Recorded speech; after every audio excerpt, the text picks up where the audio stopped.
What do you got next on the docket here? Well, so we just talked about Damian Harris.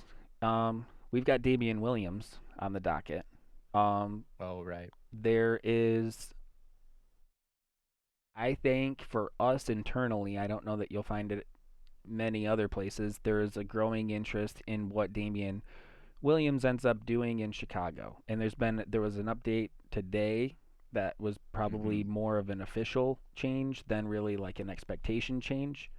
But you gave me an update that affects him.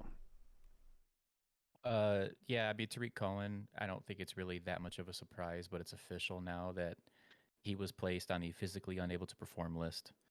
So he's out minimum 6 games. And honestly, won't be surprised if it's longer than that. This could be another year. I don't know what the hell's going on with Tariq Cohen. And Damian Williams is there now. He's going to be Montgomery's backup, quote, backup. He's going to be the number 2 on the team. But Damian Williams does profile a I don't know if you want to call him like a pure pass catching back because I don't feel like that's accurate. But he's a very capable back doing that. And there has already been reports of the Bears. I think Nagy's even came out and talked about it that they think Williams can do that. What Tariq Cohen did to an extent. The thing is, I can also see Damian Williams getting more carries too. I could see him not just being exclusively a third down back. So I don't know how much fantasy value there really is going to be at the end of the day with him. But if you were into the idea of Tariq Cohen, which there was a time when he was, especially in full PPR, he was very relevant, then I think there should be at least some interest in Damian Williams late in drafts, especially if you're in a deeper league, because he is going to see the field. And then how much do you believe in David Montgomery? Some people love him, some people don't feel that strongly about him.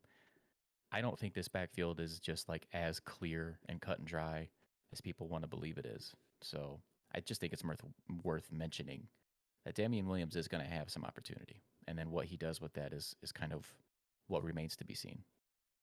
If you use a late round flyer or you stash Damian Williams, he's a player you owe some patience to.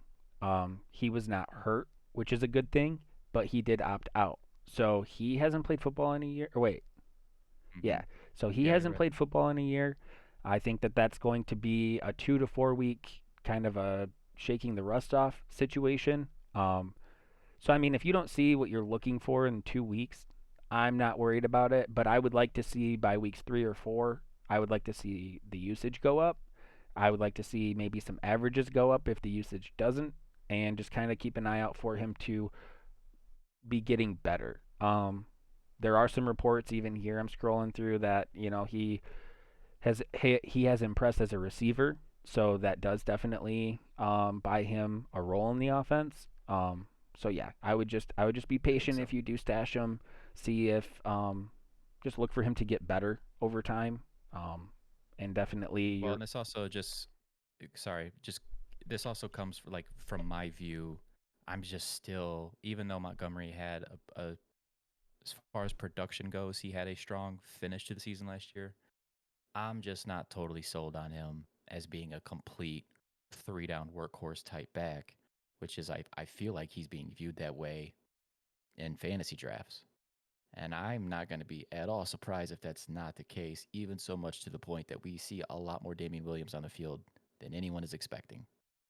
Oh yeah, I mean So, this is way more under the radar than it probably should be because this kid was good. He was good enough that when the Chiefs traded up to get Clyde Edwards-Helaire and took him as the first running back ahead of two or three guys that were ranked higher on the what Kuiper McShay like draft prospect list, like Helaire was farther down. The Chiefs really wanted him, but Damian Williams was still good enough that like we were kind of holding our expectations to a certain point until he opted out. It was like at that moment when Damian Williams opted out that we were like, oh my God, Clyde Edwards-Helaire could be huge. So yeah, I mean, obviously there's a difference in the offenses there, right? Like the expectation. That's why Clyde was drafted so high last year. But it's just funny that just last year, this time last year, before the opt out with Damian Williams, like Damian Williams still had a lot of relevance in oh yeah, fantasy. And then he opted out. Like you said, he didn't even get hurt. He opted out, went to a team that's not as exciting on the offensive side of the ball. And now everybody's just like, who? Damien who?